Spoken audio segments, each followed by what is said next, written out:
Mali leži v severozahodni Afriki na območju Sahela, kjer se puščava stika z rodovitno savano.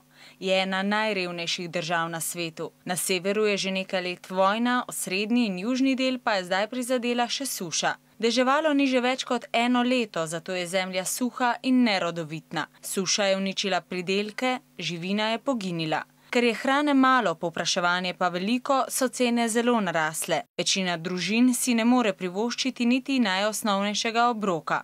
Merijem že dalj časa skrbno hrani to skledo riža. Z njo mora nahraniti kar 500 otrok v vasi. Boji se, da v takih razmerah ne bodo dolgo preživeli. Zaradi pomanjkanja hrane v Sahelu trpi kar 15 milijonov ljudi, od tega milijon otrok mlajših od 5 let. Podhranjenost povzroča številne bolezni. Zdravljenje je drago in matere bi z otroki morale prepešačiti več 10 kilometrov, da bi prišle do zdravstvene oskrbe. Večdnevno potovanje pa bi za oslabele malčke bilo lahko tudi usodno.